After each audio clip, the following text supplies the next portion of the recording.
Well, hello, and God help me, I'm Morgan Delaney, your author for dark, strange, and fantastic fiction, also professional boogeyman. Himself will be in any minute now, but we should have time for a quick story first. Now, this one is about being too good. It's called The Great Escape. Edward was 6 when his parents bought the house. His grandma had died and left them money, and then the bank gave them more, which was nice of them. But they didn't give his parents enough money to buy furniture as well as the house, so Edward slept on his grandma's old bed. Edward's parents didn't sleep, not much anyway, because Edward had always been a restless sleeper and the bed was old and rusty.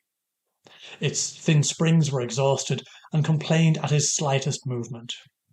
As a joke, sort of, his parents told Edward it was a crime to keep them awake all the time, and he did his best to lie quietly, even when he couldn't sleep for hours.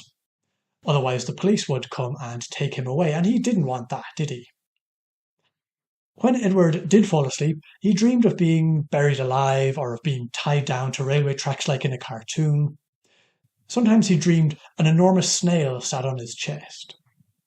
He wasn't afraid of the snail because it wore a blonde wig, had pink lipstick lips, and smiled at him, even as it crushed him. Edward woke from a dream about the snail one night when he felt something pulling at the hairs on his head. The snail never pulled his hair. In his dream, the snail had been humming as she leaned in to kiss him goodnight. But when he woke, he recognized the humming as the buzzing of a wasp, getting angrier and angrier as it tangled its legs in his hair. The wasp pulled the hairs right on the crown of his head and slipped. Edward's scalp was sweating from the need to remain quiet and motionless, and the wasp must have slid on that.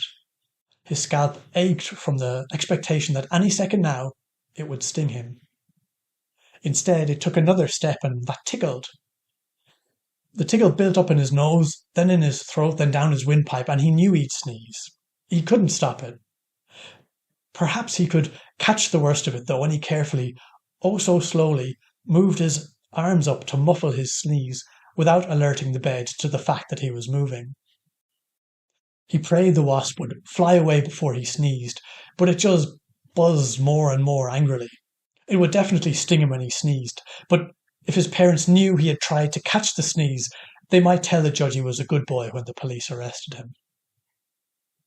Unless it was a bee and not a wasp. Bees keep stinging, and Edward's bed would keep screaming, and his parents wouldn't realise it was a bee, and they would let the police take him without saying anything. And the bee might stay stuck in his hair forever, stinging him as criminals in prison bet him up, and in winter he'd be cold and shivering because he'd only be in his pyjamas and not his warm jumper, and his parents would never come visit because they wouldn't care. They'd tell the bank, and the bank would give them more money to get a better son.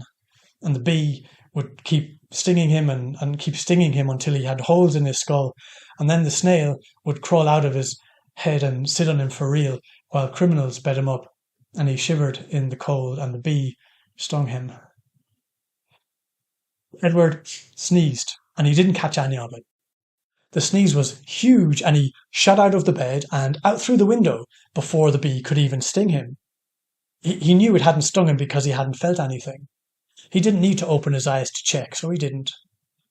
All he heard was the sound of bed springs, unless it was the rusty police sirens as they sped up to his house to arrest him.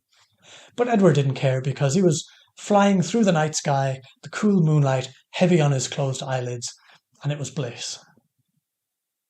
He thought it might be cold outside, but it wasn't, because the snail was there, and this time he was sitting on her, and she flew him away somewhere to comb his hair where the bee had messed it up, and she was soft and quiet, and she'd stay with him as long as he slept.